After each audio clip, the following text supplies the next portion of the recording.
Well, good morning, everyone. I hope that you are doing well today. Today, we will begin actually the videos for day two this week.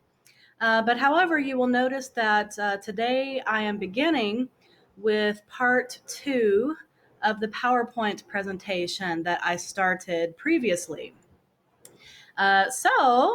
Without further ado, that means let's not waste any time and we'll get started. Okay, so to begin, I hope that this will be helpful. I'm just going to take a little time to introduce some useful, I hope, American business and work cultural tips. So let's go ahead. So to begin, let's talk about some American work culture. Some of you might have heard that I used to teach intercultural communication. And so I enjoy this subject a lot about cultural diversity. So I just put together a few concepts and pieces of information. Some you may probably know already, and perhaps some will be new information, and I hope that will be the case. So let's see. I'm going to try once again to move my screen, and I hope that it won't mess me up as it did yesterday. So let's start with three expressions: work long and hard, live to work, and work around the clock. So, all of these represent American cultural ideas when it comes to work. So, you know the expression, do you live to work or do you work to live? Many cultures in the world work to live. However, this culture lives to work. In fact, if you notice the second point below, in the US, it's common for most companies to only give about 2 weeks of paid vacation per year. In fact, many employees only take maybe half of their paid vacation time. And if you see the second point, even after many people go home after work, they normally continue to do emails and working from home even after hours. However, many European countries, for example, have some laws about that no work can be done from home after the work hours are complete. Work lunches or lunch meetings are also very common in the US. So even though there are laws for workers to have breaks during the day, a lot of people don't take their breaks, and some people work through their breaks or work at their desks. Let's move to the third point regarding family leave. So I'm going to compare the USA to some Western or Northern European countries. So in the USA, the parental or paternal, which means father, and maternity leave is much shorter than most countries, I think. And then for part-time employees, a paid family leave is not guaranteed. So let's compare that to Finland or Sweden. These countries often have 3 to 6 months of paid leave for family concerns.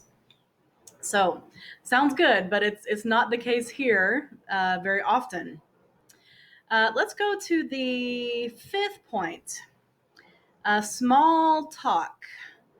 You know, For example, the weather is so pretty today. Did you see the football game? These are common small talk questions. So, small talk is often common at work, but I would say usually deep conversations and deep relationships with coworkers is not so common. A lot of American employees like to keep a separation between work and family life. So there is a work and home boundary, if you will. And the last point on this slide is that usually in America, the work environment is informal. And we say the expression first name basis. For example, I introduced myself as Carey. This is my first name. So even a lot of bosses, CEOs, they might introduce themselves using their first name. But some countries, as we know, are much more formal. Mr. or Mrs. or doctor or director and the name. Uh, so this is something interesting, and it depends on the company. However, the titles or positions that people might have are still respected. They are still respected, but there is a level of informality. Let's move on to the next page. Okay, so you can't see the last word, but the heading is important values in the American company. So values, what does each culture value? Think about your culture. Do people value history, family, faith? So, thinking about the American company or workplace, I have listed 5 different values here. And the first one is also important in general American culture, and that is individualism. So, ISM tells us it's a noun. So, what is individualism? It means putting the individual person first. Now, it doesn't mean necessarily in a selfish way.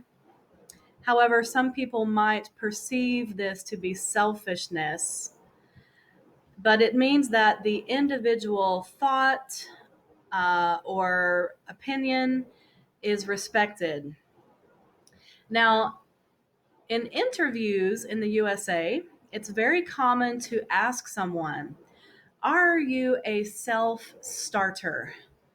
So I put the parentheses around this expression, meaning, can you work by yourself or do you need instruction? So most companies look for a worker who is able to start projects and work without instruction. And then you'll notice, but also a team player. So, can you be a self starter, but also a team player? Meaning, can you work well on a team with other people? So, it seems that both values are respected and pushed in American work culture. So, do you remember the idiom we learned previously? Going the extra mile. This means doing more work than is necessary. This value is respected and appreciated and sometimes rewarded. The second point or value is punctuality. another noun, and this means to be on time. So punctuality is preferred. So be on time to work and meetings. So if a worker is consistently or usually late, this is considered rude and unprofessional.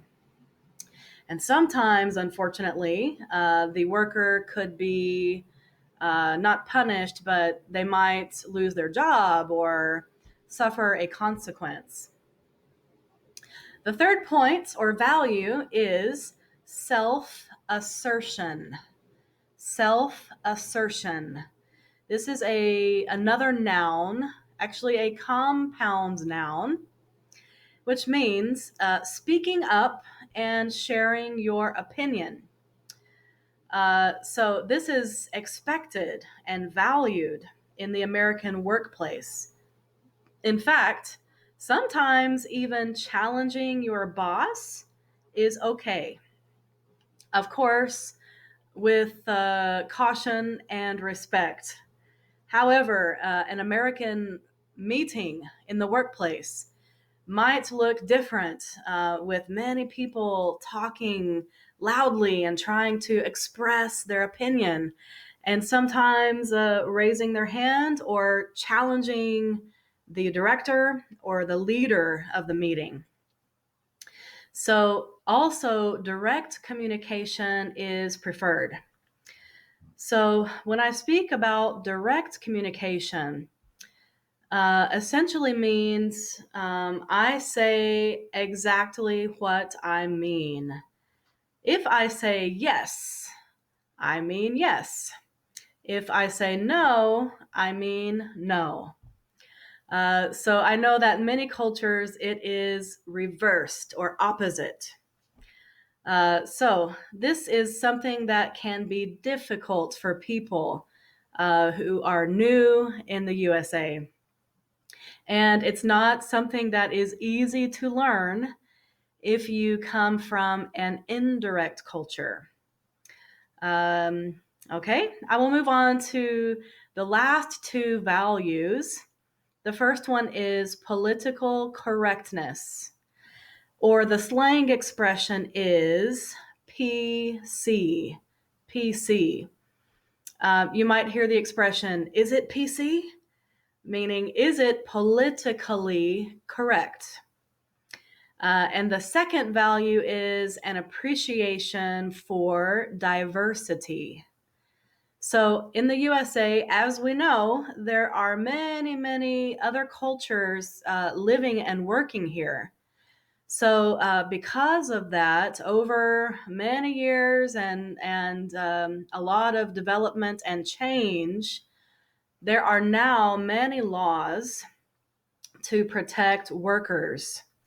So, meaning from any religious or cultural or social or economic background, there are laws to protect people, including if you see on many, many job applications, sexual orientation, or marital status. So there should be no discrimination based on all of these things. And nowadays, there is often diversity training in all American companies. So, because of this, certain polite language is expected and enforced. Generally speaking, this is true. Sometimes in American culture as a whole, this might not be practiced by everyone, unfortunately. So we have several values here. Let me repeat them once more. Individualism, punctuality, self-assertion, political correctness, and appreciation of diversity. Those are 5 values here. Okay, moving on.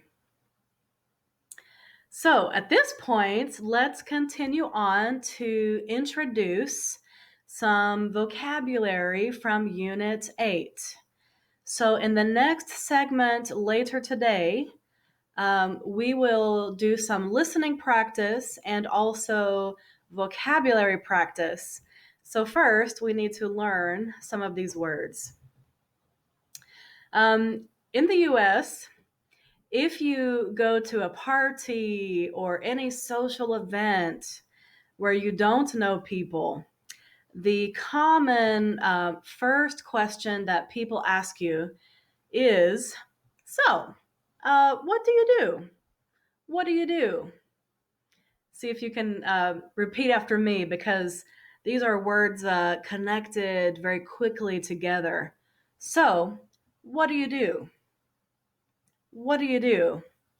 So you can practice asking this at the next social gathering you attend, maybe a few months from now. But let me introduce little by little some new vocabulary. We will see the vocab word in bold print, followed by the part of speech. Then we have a basic definition, followed by an example. The first one, background. Background. It's a noun. So it's a general word referring to a person's personal history. Now, background is often connected with other adjectives, becoming a compound word. For example, cultural background, social background, religious background, socioeconomic background. So, for example, what's your cultural background? And in the USA, I think a lot of people often ask this question. Sometimes it feels rude, but I believe there is a general curiosity. Um, So there could be better ways to ask this question, but sometimes it's a dangerous question in the US because there are so many second and third generation people from different cultural backgrounds, but they grew up in this culture. So sometimes the question could be perceived as rude. So for me personally, I try to be careful about asking this question. The second vocab word is degree, and this is a noun. So this is, of course, the earned credential from a university or a graduate school or maybe even a community college. For example, an associate's degree, a bachelor's degree, a master's degree, or a doctor of philosophy or PhD degree. So, what about you? Do you have a degree? The third vocab word is employed. Employed. This is used as an adjective. So describing the current possession of a job. And another common question is, are you employed? Or are you currently employed? Meaning, do you work right now? Do you have a job right now? So to describe a working person.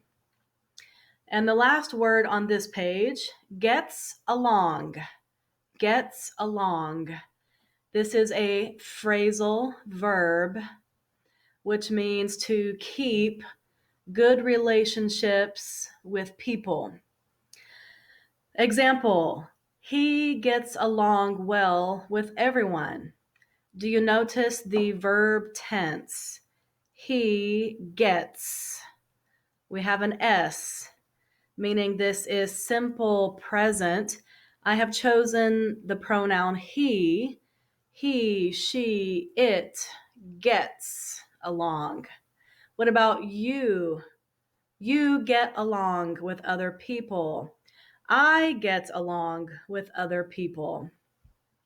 So we can change the verb tense depending on the sentence. Okay? 4 words so far. Some more vocabulary. Interview.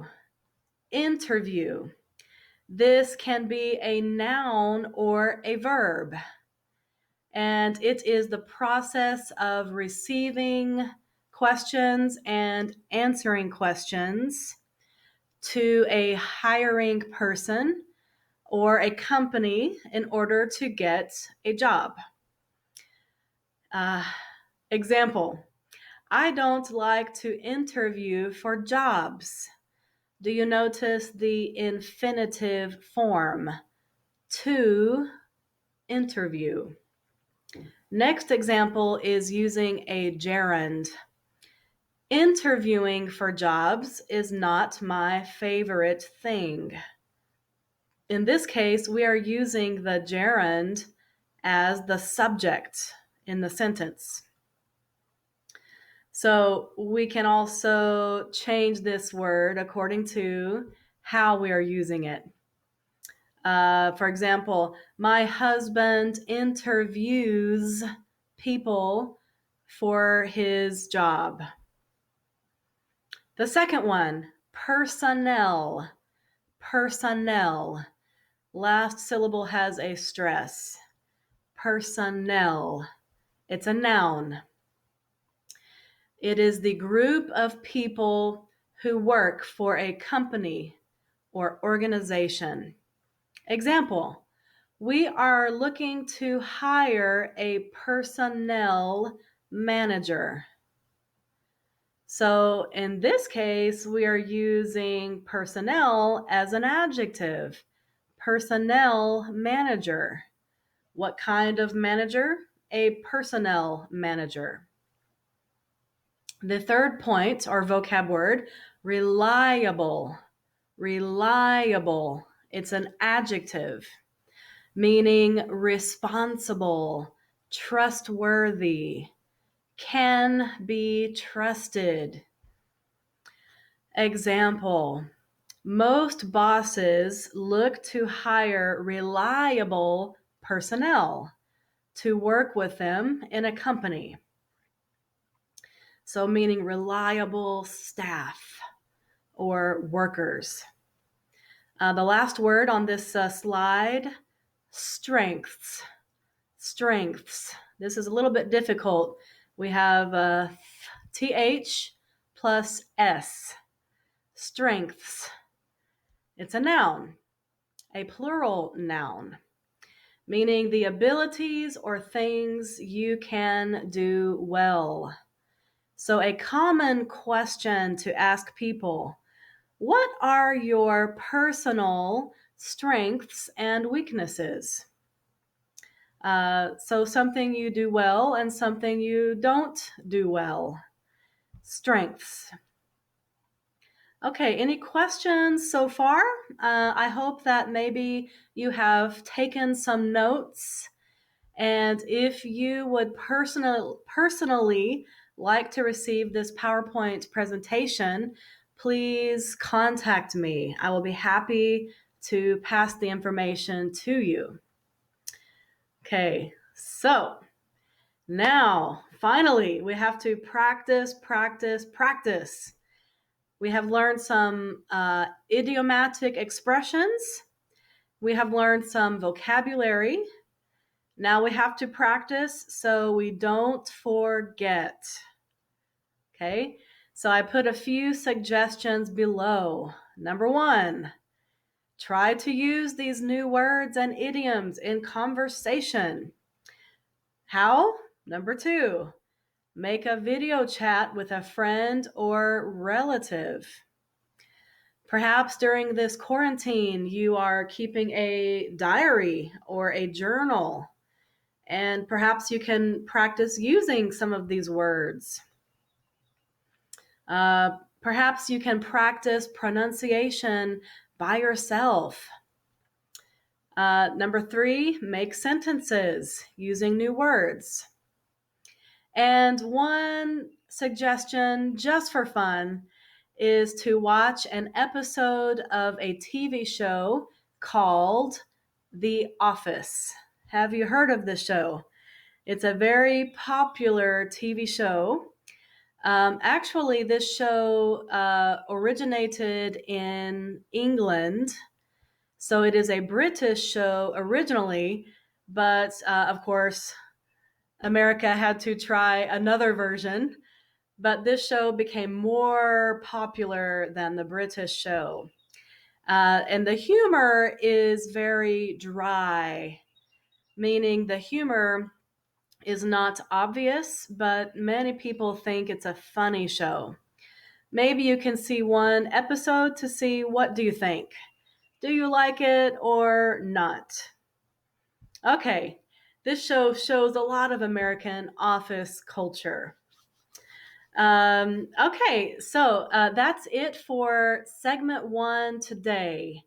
So I will see you a few moments later, and we will begin segment two with the blackboard behind. See you in a moment.